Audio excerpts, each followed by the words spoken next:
Hi hello welcome to sauce TV. నేను మీ సుప్రియ.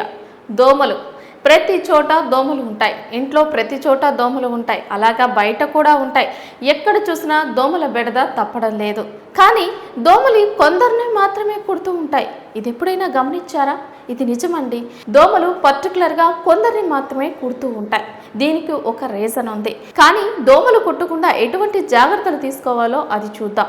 దోమలు ఎక్కువగా చీకటి ప్రదేశాల్లో ఉంటూ ఉంటాయి. పైగా అంటే నల్లటి దుస్తులు వంటివి వేసుకున్నప్పుడు దోమలు ఎక్కువగా కుట్టే అవకాశం ఉంటుంది.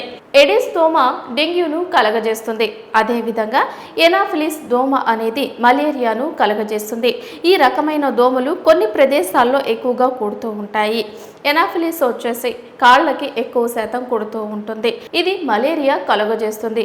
అలాగే ఎడిస్ అనేది చేతుల ప్రాంతంలో ఎక్కువగా కుడుతూ ఉంటుంది. సివిలస్ ధరించే వాళ్ళలో ఈ ప్రాబ్లం ఎక్కువగా ఉంటుంది. పైగా చలికాలంలో దుస్తులను పూర్తిగా వేసుకున్నట్లయితే వాటి నుంచి తప్పించుకునే అవకాశం ఉంటుంది. అలాగే లేత రంగుల దుస్తులలో అవి ఎక్కువగా ఉండవు. పైగా వాటి నుంచి తప్పించుకునే అవకాశం కలుగుతుంది. ఇకపోతే ముదురు రంగు దుస్తులకు అవి ఎక్కువగా వాలుతుంటాయి, కుడతాయి. అదేవిధంగా ఇవి ఎలాంటి వారిలో కుడతాయో అది కూడా చూద్దాం. ఎక్కువగా ఓ బ్లడ్ గ్రూప్ వాళ్ళకి ఈ దోమలు కుట్టడం అనేది జరుగుతూ ఉంటుంది. ఇది సైంటిఫిక్గా ప్రూవ్ అయిందట. పైగా ఈ దోమలు కొన్ని ప్రదేశాలలో కుట్టడానికి కూడా రీజన్స్ ఉంటాయి. అవి వాటికి ఆకర్షితమైన ప్రదేశాలు అయి ఉంటేనే అలా అవి కుడతాయట.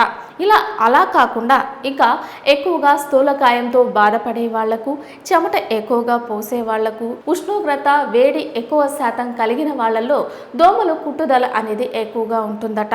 పైగా అవి ఎక్కువగా వాళ్ళని మాత్రమే టార్గెట్ చేస్తాయట.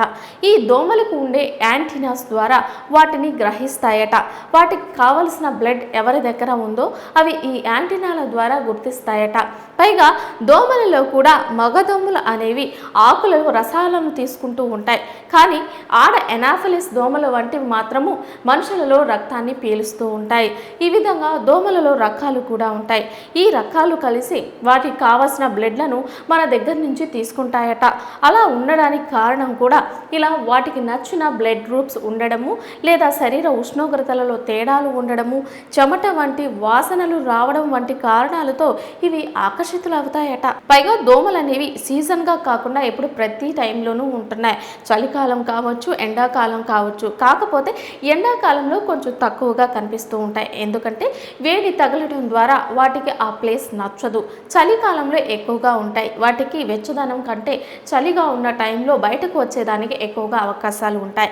ఎక్కడైతే ఇరుకుగా ఉంటుందో అలాంటి ప్రదేశాలలో, చీకటిగా ఉన్న ప్రదేశాలలో దోమలు ఎక్కువగా సంచరిస్తూ ఉంటాయి. ఇలాంటప్పుడు మనం ఆ ప్రదేశాలని ఎక్కువగా క్లీన్ చేసుకోవడం, ఈ విధంగా మనం జాగ్రత్తలు తీసుకున్నట్లయితే దోమ కాటు నుంచి తప్పించుకోవచ్చు. సో దోమలు ఎందుకు ఆకర్షితులవుతాయి, కొందరికి మాత్రమే ఎందుకు కుడుతుంటాయో తెలిసింది కదా. మరిన్ని విశేషాలు కావాలనుకుంటే మా సాస్ టీవీని లైక్ చేయండి, షేర్ చేయండి, సబ్స్క్రైబ్ చేయండి.